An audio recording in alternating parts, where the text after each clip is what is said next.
사사기 7장 1절에서 8절까지 말씀 우리 서로 번갈아 가면서 말씀 읽겠습니다.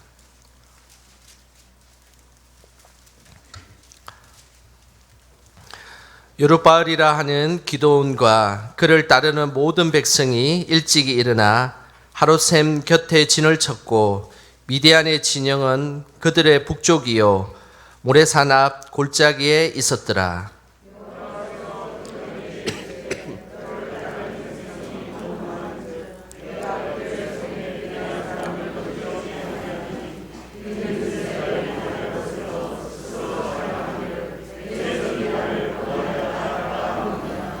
이제 너는 백성의 귀에 외쳐 이르기를 누구든지 두려워 떠는 자는 길앗 산을 떠나 돌아가라 하라 하시니 이에 돌아간 백성이 22,000명이요 남은 자가 10,000명이었더라.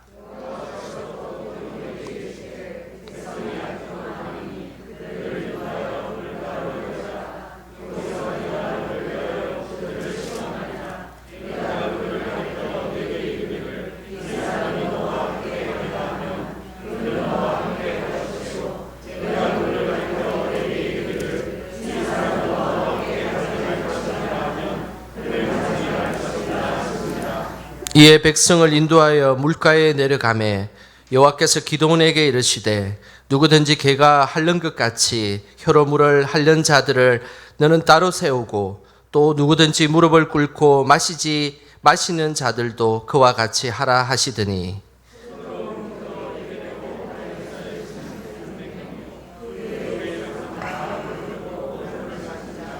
여호와께서 기드온에게 이르시되 내가 이 물을 핥아먹은 300명으로 너희를 구원하며 미디안을 내 손에 넘겨주리니 남은 백성은 각각 자기의 처소로 돌아갈 것이니라 하시니 이에 백성이 양식과 나팔을 손에 던지라. 기드온이 이스라엘 모든 백성을 각각 그의 장막으로 돌려보내고 그 300명은 머물게 하니라. 미디안 진영은 그 아래 골짜기 가운데에 있었더라. 아멘. 이 시간 우리 옆 사람에게 이렇게 인사했으면 좋겠습니다. 이 시간은 승리의 시간입니다. 이렇게 인사하겠습니다. 우리의 힘으로 승리하는 것이 아니라 늘 하나님께서 주신 힘으로 여러분들의 삶의 자리자리마다 승리하며 나아가시기를 주님의 이름으로 축복합니다. 전쟁 속에는 항상 영웅이 등장합니다.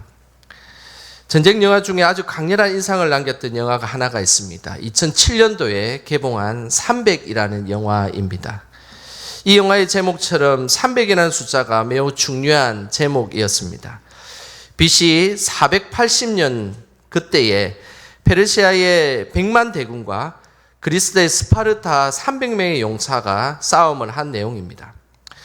페르시아의 크세르크세스 왕, 이 왕은 우리 에스더 성경에 보면 아하수에로 왕이 바로 이 페르시아의 크세르크세스 왕이었습니다. 이 왕이 지금 그리스를 쳐들어왔습니다. 무려 100만 대군을 이끌고 그리스를 쳐들어왔습니다. 스파르타의 가장 강한 용사 300명이 이 100만 대군을 함께 무찌르려고 지키고 있었던 그 영화의 내용이었습니다. 스파르타의 가장 강한 용사 300명이 좁은 협곡에서 페르시아 100만 명을 대항하고 있었습니다. 너무 무모한 싸움이지 않습니까? 이게 가능한 일이겠습니까? 당시 헤로도토스 역사책에 보면 이때 페르시아가 그리스 군사에게 보낸 화살이 얼마나 많았으면 그 쏜 화살이 해를 가릴 정도였다라고 기록하고 있습니다. 하지만 이 300명의 용사의 용맹은 하늘을 찔렀습니다. 이 300명 중에 디에네케스라는 사람이 이런 이야기를 했습니다. 화살로 태양을 가려준다면 그 그늘에서 싸울 수 있겠네라고 하고 아주 용맹하게 말을 했습니다.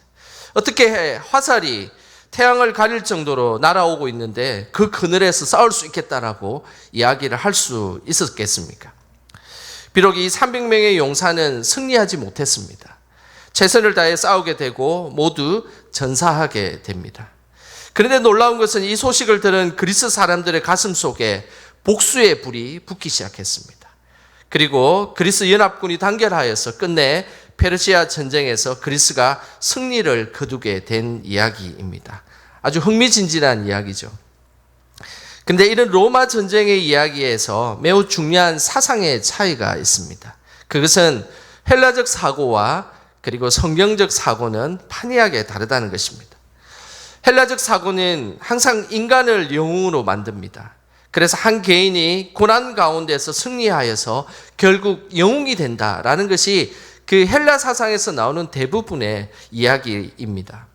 하지만 성경적 사고는 그런 이야기를 하고 있지 않습니다. 성경은 한 인간이 영웅이 되는 것이 아닙니다. 하나님이 한 사람을 사용하셔서 영웅을 만드신다라는 것이 성경적인 말씀입니다.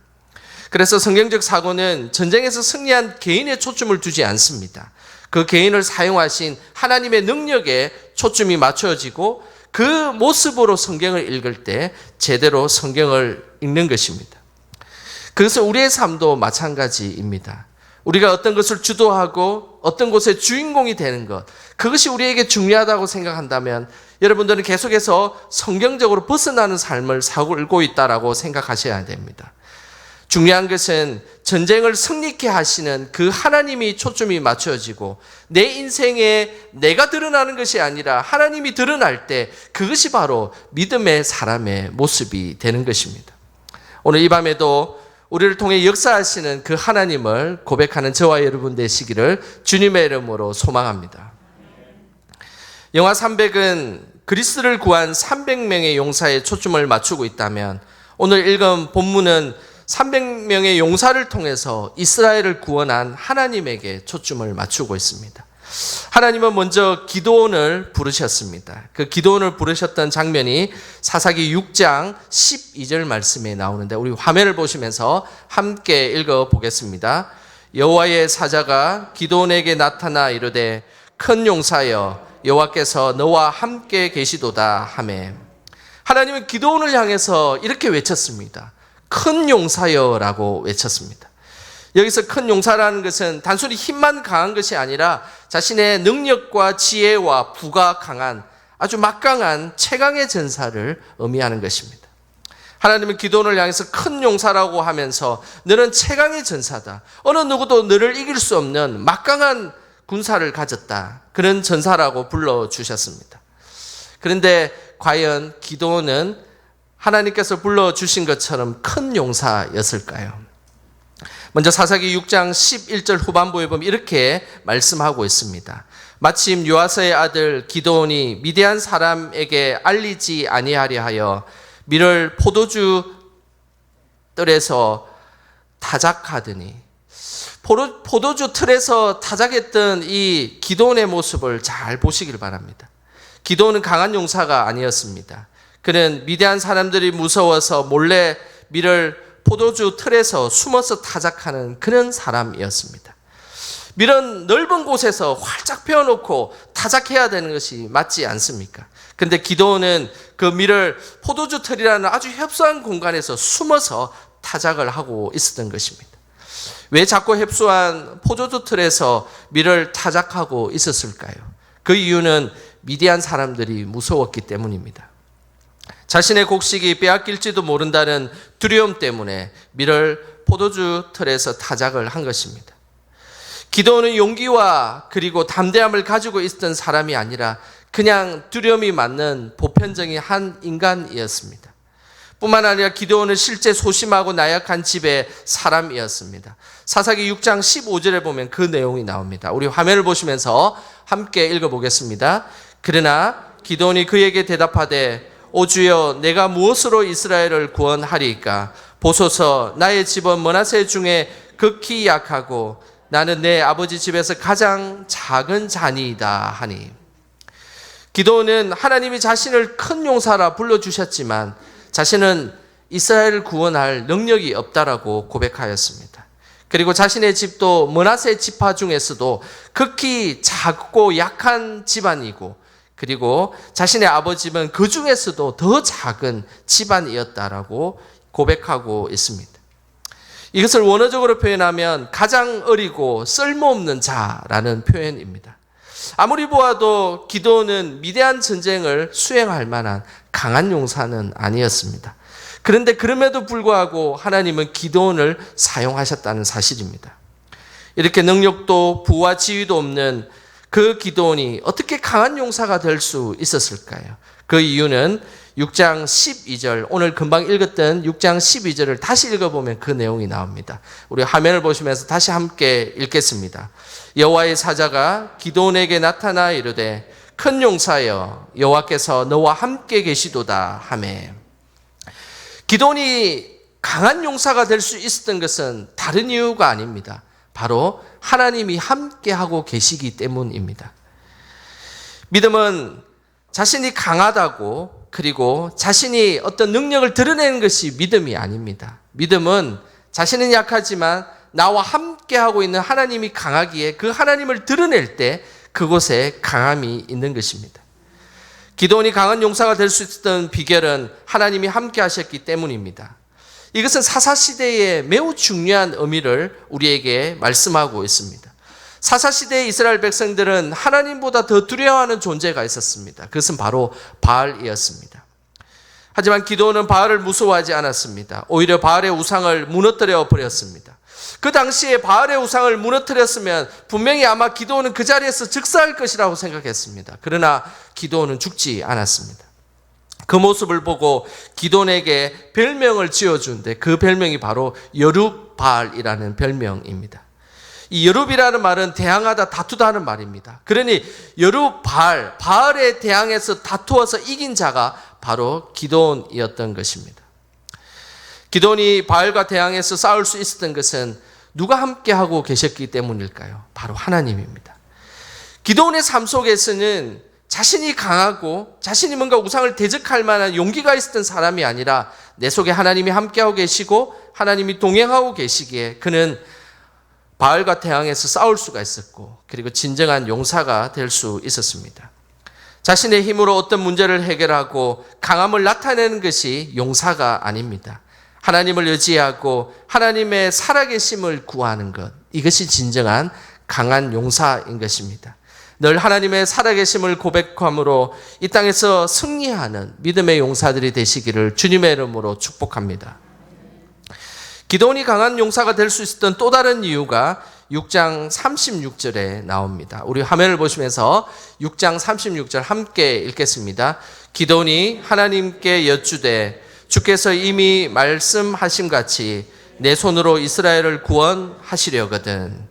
기드온이 강한 용사가 될 수 있었던 것은 바로 기드온은 기도의 사람이었기 때문입니다. 기도는 그 사람을 강하게 합니다. 왜냐하면 살아계신 하나님의 능력을 덧입기 때문입니다. 이스라엘에게 미디안과 주변 나라가 이스라엘을 쳐들어왔을 때 기드온이 한 것은 바로 기도한 것입니다. 기드온은 믿음의 확신을 갖기 위해 기드온은 두 번이나 하나님 앞에 기도하였습니다. 먼저는 양털 손뭉치를 하나 들고 왔습니다. 그러면서 타작마당에 이 양털 손뭉치를 하나 두었습니다. 만약 나를 통해서 이 이스라엘을 구원하실 하나님이 정말로 계시다면 정말로 이 이슬이 양털에만 젖고 주변을 하나도 젖지 않게 해주십시오라고 기도를 했습니다. 기도를 하자 어떻게 되었을까요? 그대로 되었습니다. 양털만 젖었고 주변은 다 말라 있었습니다. 그리고 다시 기도는 다시 하나님께 반대로 기도했습니다. 하나님, 이번에는 양털을 이제 마르게 해주시고 양털만 마르고 주변을 다 이슬로 젖게 해주십시오. 이렇게 기도를 했습니다. 아니나 다를까 그 역시도 하나님께서 응답하셨습니다. 이 기도의 응답 이후에 기도는 확신을 가지고 전쟁에 나아갔습니다. 사사기 7장 1절입니다. 우리 같이 함께 읽겠습니다.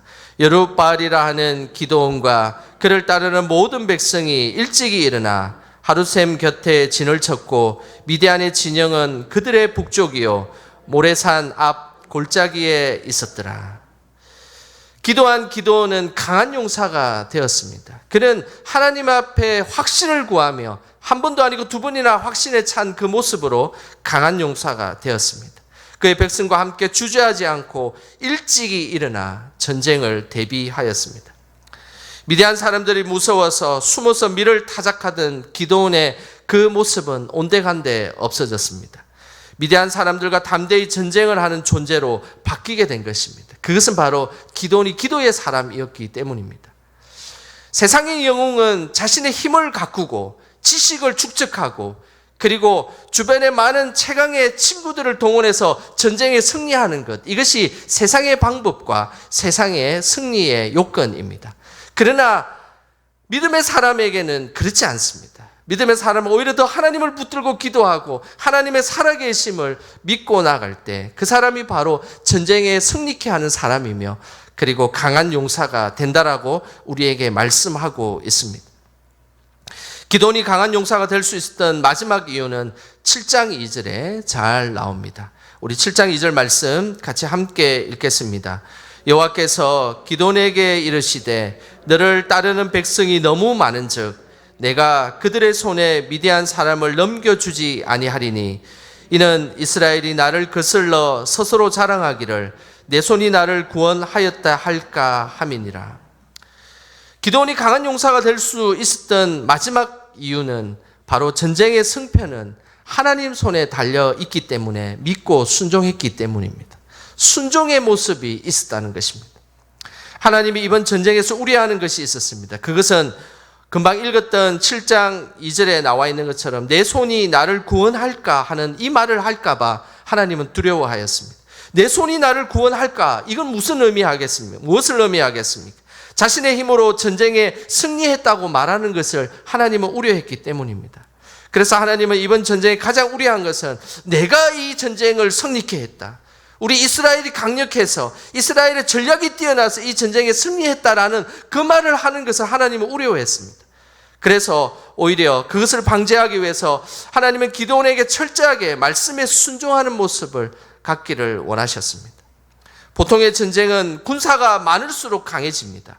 그런데 하나님은 반대의 일을 행하셨습니다. 미디안과 전쟁을 일으킨다고 하였으니 3만 2천 명이라는 많은 이스라엘 군대가 모였습니다. 그런데 하나님이 말씀하였습니다. 두려움에 뜨는 자들을 다 돌려보내라고 하니까 2만 2천 명이 다 집으로 가버렸습니다. 이제 1만 명만 남았습니다.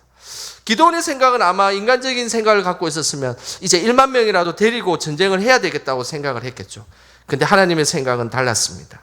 그리고 기도원은 하나님의 명령대로 순종하였습니다.